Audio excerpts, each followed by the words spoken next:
From KCRW, this is Here Be Monsters. I want to tell you a little bit about the hairiest person I've ever known. A retired surgeon in my hometown, an old scoutmaster of mine. He had a reputation for eating butter. He was very tall, good-looking, wore big glasses that covered half of his face. He owned a big silver canoe named Sue. He was obsessed with the stories that his scars told. His mental laser was strong, and around the campfire he plagiarized the great American cowboy poets. Now, most of these traits are irrelevant to the story I want to tell you, except for the fact that he remains the hairiest person I've ever known. And I never quite figured out what kind of corruption caused it, whether it was some kind of direct encounter with a corrupt wizard, or whether he just possessed a genetic predisposition to the universe's chaotic background radiation. Regardless, there were no hairless patches between his head and neck and back and chest, just forests of hair, wiry and gray and growing out at all angles. The same was true for his wrists and ankles. He simply lacked buffer zones between his patches of hair. It was all part of the same forest. It used to really bother me. But now, as I age, I know what causes such corruptions. Because I was born on a cloudless night, underneath the constellation of the Great Wolf. They say it gave me perception and willpower. My mother was in the prime of her life, 147 years old, and my father was nearly 200. He was a guild master, wealthy and respected, and in my youth I tried hard to become as rich and famous as him. But we quarreled. And after a bitter fight one night, I ran away quietly, in the dark. I ran to a cave near my hometown. It was a spot that I found by accident one day back when I was a young gnome. Back then I'd poked my head in there, but I got scared because the tunnel seemed endless, and it felt inhabited. But this time I had no choice. I made it my home. And over time I came to know those caverns well. I found old clothing and small weapons. I killed giant rats and ate them.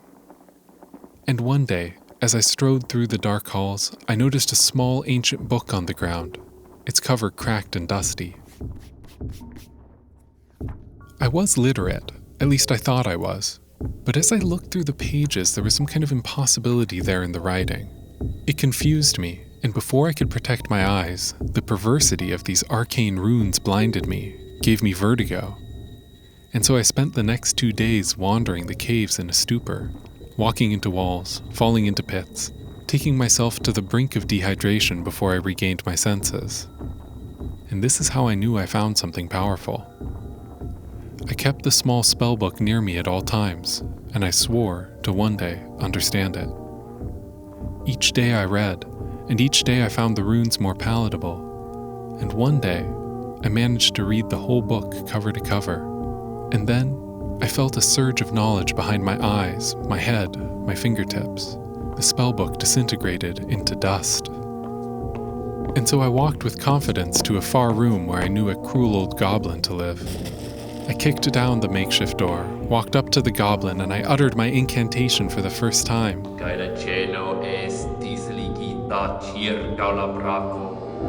Magic coursed from my mouth and down my arms and through my veins, and they boiled hot. Flames shot from my fingertips, and I held one hand on the old goblin's cheek and one over its heart. There was nothing before me but a pile of smoldering rags and a pittance of gold. Back then I was without corruption, but as you know, these things take time.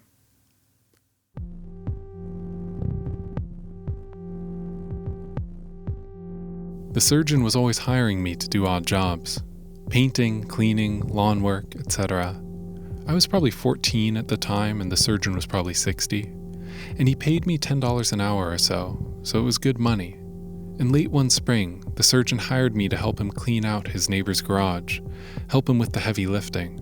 We jostled around between old lawnmowers and paint cans. We arranged buckets and coiled extension cords, and he asked me what I was doing that weekend. I made up a lie. I told him I was busy. He paused long enough to make it clear that I hadn't fooled him in the slightest, and decided to make my plans for me. He said, "How about this? How about we go kayaking down at the Natchez River? Now, as a side note, I recently looked up the Natchez River in the Washington State Names database. Natchez is a portmanteau of two native words. Na, meaning turbulent or rough, and chez, meaning water. Keep this information in your head. This is foreshadowing. Anyways, back at the garage, the surgeon says to me, he says, "Let me tell you what you're doing this weekend. You're going to the Natchez River with me. I have this new kayak that you need to try out. I'll let your parents know."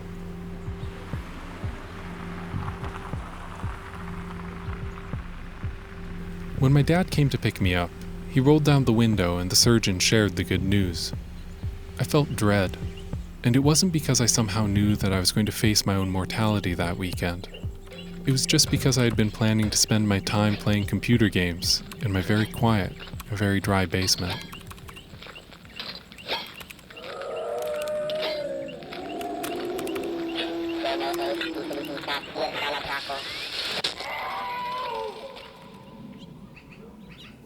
My parents woke me up before dawn on Saturday and drove me to the Baptist church. The surgeon was already there, 2 cups of coffee in, waiting for me in his beige 15-passenger van. Some other kid's dad was there too, but compared to the surgeon, his personality was so small that I honestly only remember his faintest presence throughout the trip. Nothing more, nothing at all. So I've actually written him out of the rest of the story, though if you choose, you can imagine the rest of it with a ghost-like third character, a background dad if you will, a faint presence who's polite and entirely inconsequential to the plot. I sat up front in the beige van, and we drove off. The surgeon aggressively cranked the volume to the early broadcast of Weekend Edition, and we drove for several hours while the sun painted a long shadow of our van across the passing hills of wheat, while I imagined dragons swimming through the morning sky.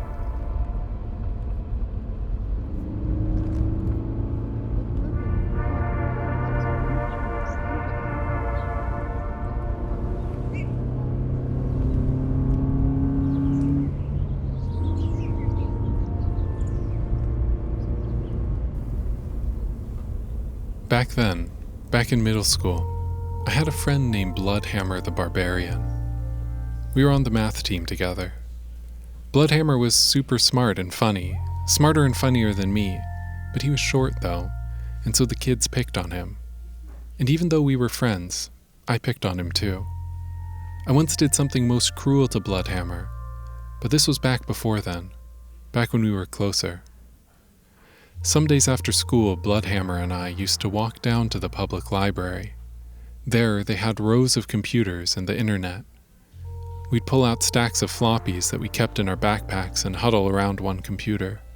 And then we'd search the internet for games to download to take home with us. Most of the games were entirely forgettable. But once, deep on the internet, Bloodhammer and I found something different. A game that was so complex, so difficult, so unforgiving, that for a full year we let the game rewire our malleable young brains like a virus. We carried it everywhere on our floppy disks. We created timestamp backups of our character files. And for a full year, it was all that we talked about, thought about, dreamed about, did.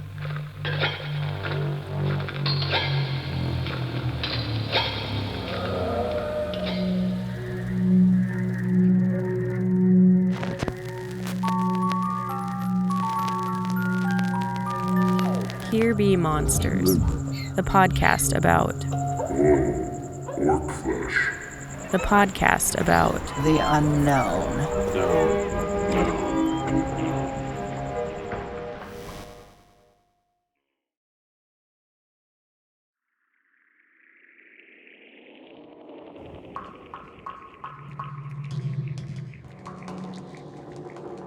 Back then I had a god. His name was Berwyn, and I was a faithful servant to him. My religious awakening happened back in my youth, in the caves near my hometown. Deep in those caves I found a large gray altar of granite in the middle of a room. And I sat there in the shadows for ages, not sure what to do with it. And then eventually I heard an unsuspecting orc wandering through the dark cavern. And as she entered the room, I waited until the altar was between us, and then I sprung out of the shadows to surprise her. The corrupt orc charged me, and blinded by rage, she stumbled onto the altar, and I knew what to do. I lifted my hands above me, and I remembered my prayers. I yelled, "Berwyn, receive this gift as a sign of my piety." And then a bright light, and then the room was empty again, and I heard nothing but the pleased sound of rumbling earth.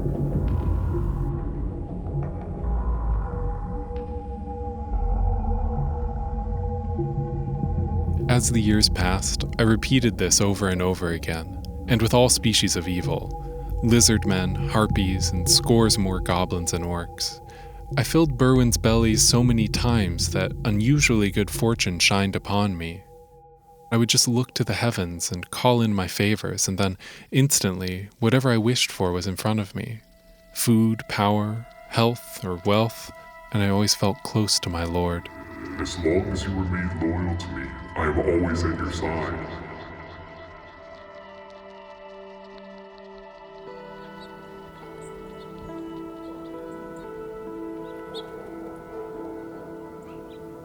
Back then, I balanced my faith in Berwyn with my other god, the one God, the Almighty God, creator of heaven and earth, of all that is seen and unseen.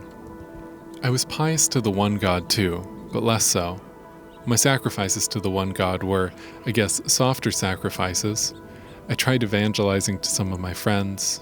I reluctantly acted in the yearly Christmas pageant that my church put on. I was quite pious, at least I tried to be, but I found myself constantly inundated by the corrupting forces of the devil. He tempted me, constantly, with impure thoughts. And by age 14, my impure thoughts were mostly directed at the Sears catalog that came quarterly in the mail. Deep in the back pages of these Sears catalogs were a dozen or so glossy spreads of full-figured underwear models, and I would sometimes steal the catalog and find a quiet place to look at it. The Sears catalog. I know that's cliché, I know it's a trope, but it's true.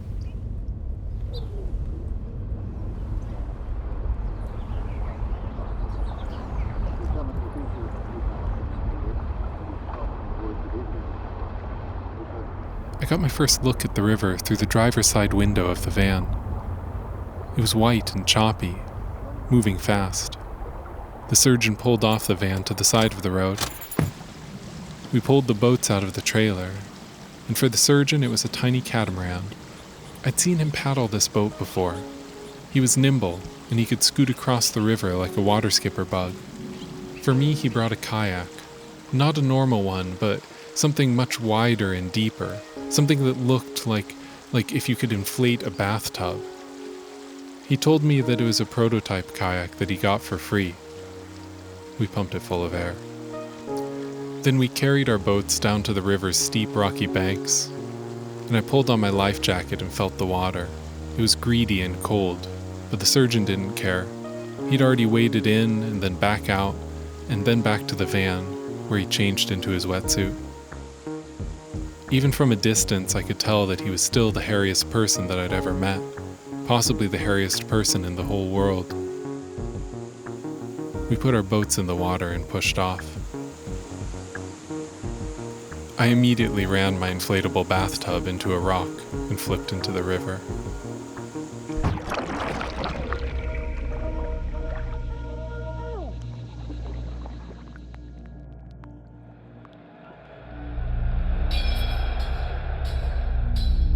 In middle age, I fought in the arena, 4 levels down in the caverns of chaos. I didn't mean to become the champion. I'd first entered those caves looking for the Chaos Gate, the source of all the universe's background corruption. I wanted to close it, shut off its corruptive force. But to be honest, I felt that I might be too late already. I felt the corruption taking hold of me. I got these debilitating headaches from time to time, and my saliva became increasingly acidic. Large, unnatural scabs formed on my hands. But I still mostly resembled my young self, and I became determined to be a hero. I just always expected that to happen down deep in the caves, down at the Chaos Gate, not at this dingy old arena. But I found a lot of glory in that arena. They used to call me the champion, and it wasn't just a platitude. I earned it. There in the arena, hundreds would watch me fight. Sure, the lesser beasts were easy, but they quickly graduated me up to stronger agents of chaos. Hellhounds, imps, chaos knights, a minotaur. And between fights, I left the arena and I found my favorite merchant of fried frog legs. I'd eat, I'd heal, I'd collect my payment, I'd regenerate my mental focus, and then I'd return for more, turning enemy after enemy into smoldering heap, praising my Lord Berwyn at every victory. Back then I was hopeful I would someday descend deep into the caverns and find the gates, close them for good, save the world. You know, hero stuff.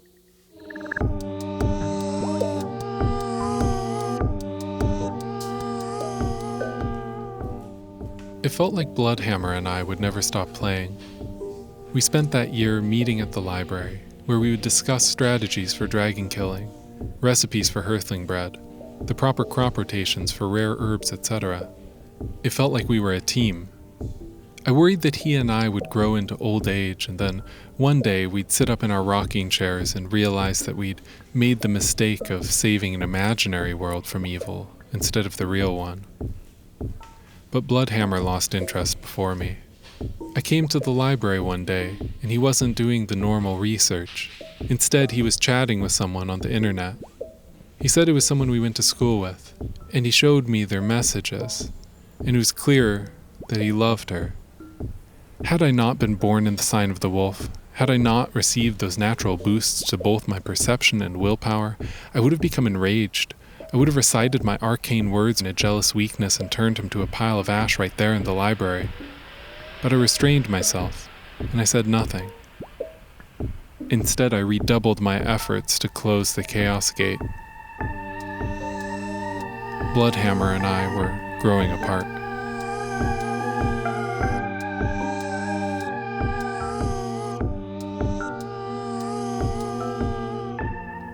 I eventually fell out of favor with my Lord Berwyn, too. I don't know how that happened. Once we'd been so close, but we too were growing apart. My corruptions multiplied. Thorns sprouted from my palms. I'd sometimes teleport at a moment's notice. And no matter how many times I brushed my teeth, my mouth smelled of eggs. These were all my natural corruptions. And to all this, Berwyn seemed indifferent, and I was annoyed by that. I prayed incessantly to Berwyn, and, understandably with time, Berwyn just tuned me out.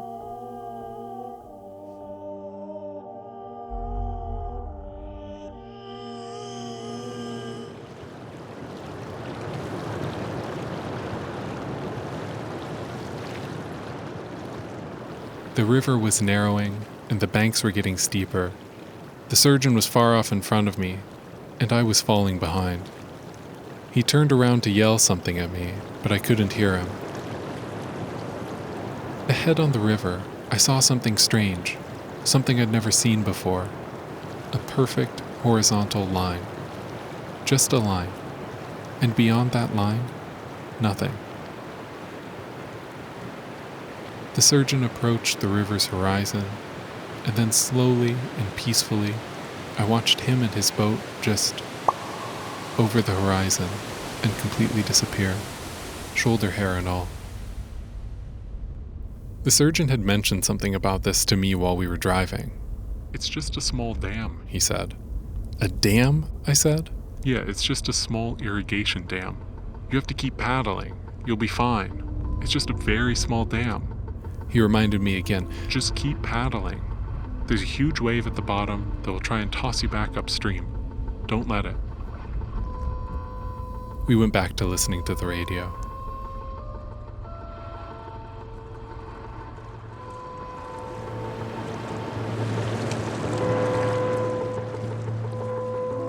I was alone now, and everything was water and noise. My kayak redoubled its efforts to remove me from it. A wave of panic rose up inside of me, and I began to cry. I thought I was going to die. And so I did something there and then that I've never done before, and I've never done since. I looked to the sky where the one God lives, and I yelled, "God, don't let me die right now. Don't let me die. I'll never be bad again." And I said this over and over again. I said, "Don't let me die right now. Don't let me die. Don't let me die right now. Don't let me die. Don't let me die right now. Don't let me die."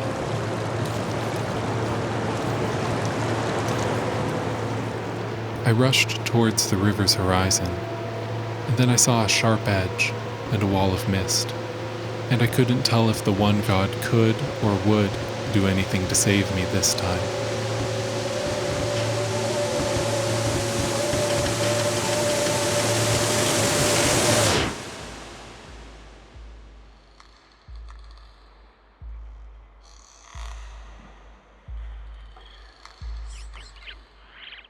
I was deep in a dungeon once, and I found the most beautiful thing. It was a rare sight. It was an entire forest of animated trees. I don't know what they were doing down there in the dark, but it was peaceful to see them all swaying there in the cavernous room, mumbling to themselves in tree language. I expected nothing as I strolled through, and then one of them suddenly took a swing at me with its giant arm of wood. Leaves tickled my nose as I jumped backwards. And then it came after me again, creaky but surprisingly nimble, and it angered me, and so I cast all my magical might into my hands, and when the tree came back around for another swing, it connected with my torso, and it knocked all the breath out of me. But I grabbed hold of the branches, and I spun around, and I struggled to whisper my incantation.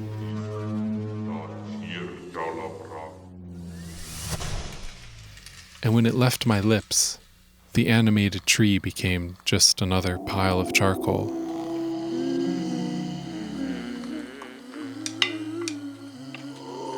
And then I heard the terrible sound of trees screaming.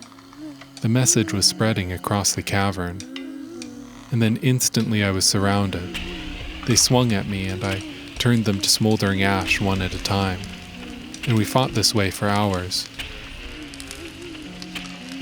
I was on the verge of death, I was bleeding badly, and my mental power was exhausted. And so I looked up to the world's surface, up towards the heavens, and I prayed once more to Berwyn. My answer came a moment later, when a thundering voice shouted at me, "Mortal, you are a nuisance. Give me my peace."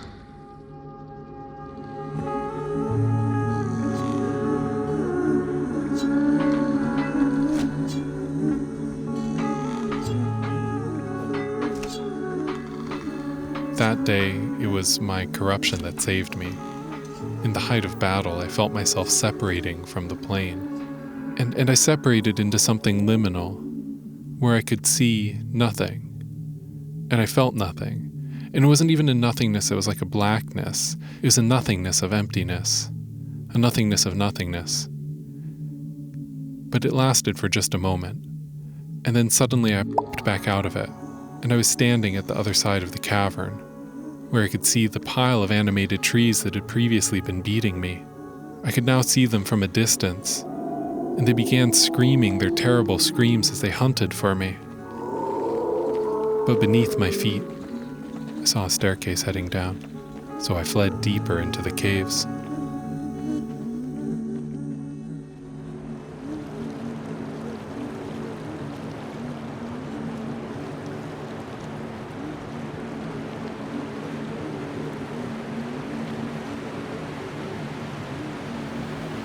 The river dropped out from under me. I felt a scraping on my legs, and I looked down at a 7-foot slab of angled concrete. In the moment, I didn't pause to consider the surgeon's claim that this was a quote-unquote small dam. Relatively speaking, of course, he was right. This was no Hoover. This was no Three Gorges. But it was still a dam. And I was still yelling to the one God as I white-knuckled my paddle in every attempt to keep my bathtub of a kayak straight. I scraped my way down the concrete. And then when I reached the bottom, the wave hit me. It was a standing wave, the kind that's always breaking and never moving. It slammed into me like a 1,000-pound pillow, and it threw me back against the concrete. And then the dam threw me against the wave, and the wave threw me back again. Everything became cold and misty. My arms went weak, and I had no more strength to pray to the one God. And through my tears, I shamefully pictured myself being tumbled for eternity by the dangerous circular current beneath me. They'd find me there, 100 years later, just an old skeleton wearing a useless life jacket, entangled in the deflated remains of a terrible prototype kayak. I felt bad about calling in an undeserved divine favor. And more than anything, I regretted the Sears catalog.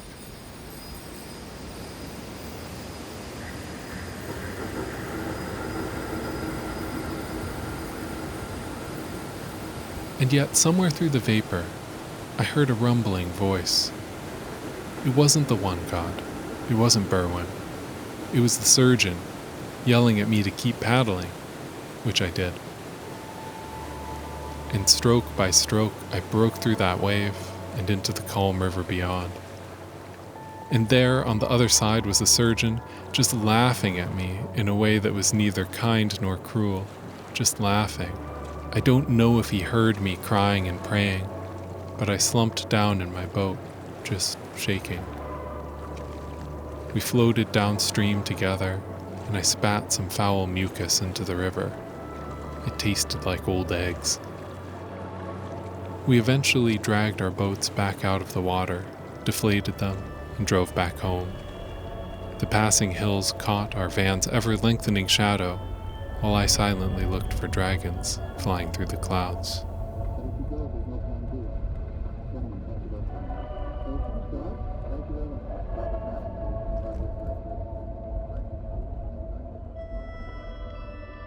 I never did close the gates of chaos, though I did try with all my might.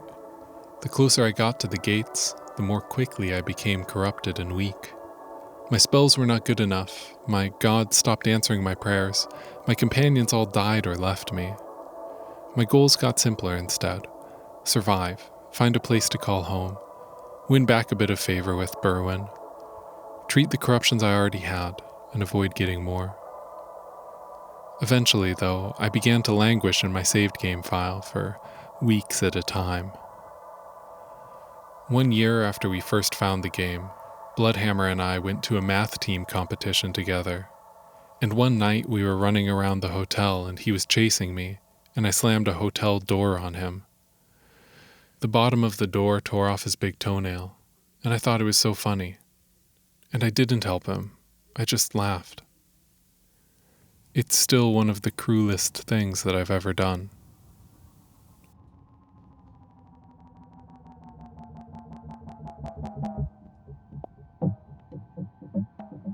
Back when I still heard voices and thunderclaps, back when I still had dreams of hell, back then I had fewer corruptions, and now I have more. A back that likes to throw itself out, a left eye that likes to see magic, a hairline that thins in a way that I find unflattering. The one God seems indifferent to these struggles, though I have lost some piety since then.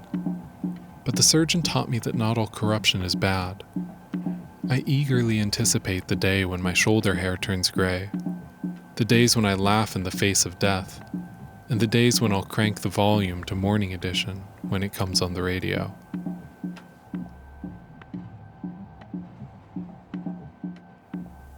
Years later, I opened up my saved game file again, and I found myself back there, back in the caves of my youth, not far from where I grew up. I walked those old halls again, remembering the times when I had more hope for heroism. I visited the old altar of granite and just sat there for a while, pain dripping from my palms, open sores caused by a lifetime of spellcasting and corruption. I suffered, but it felt nice to revisit the past and once again feel close to my God. And then I heard the sound of rustling, and it scared me. I stumbled backwards up onto the altar, and then the uncertain voice of a young wizard shouted, "Berwyn, accept this gift as a sign of my piety." And then a bright light, and then a misty feeling.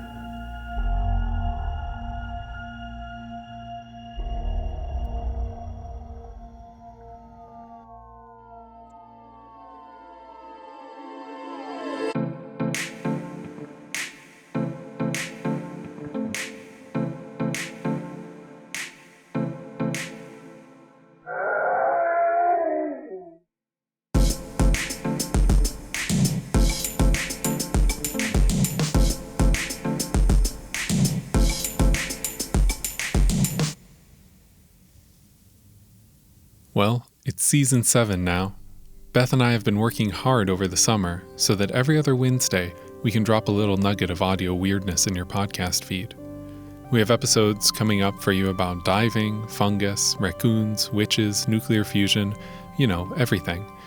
But while you wait for these episodes, drop by our website, where we have for sale our brand new sweatshirt, which comes in many colors and has a message written on it that's appropriately vague.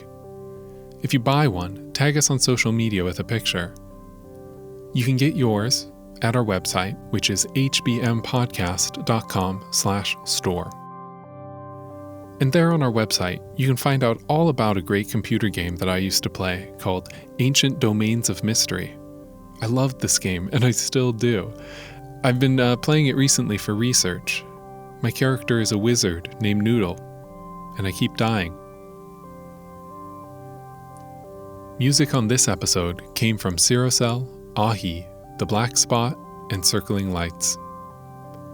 Here Be Monsters is a part of KCRW, where Nick White is our editor and Kristen Lepore is our manager. Thanks for listening. More episodes soon.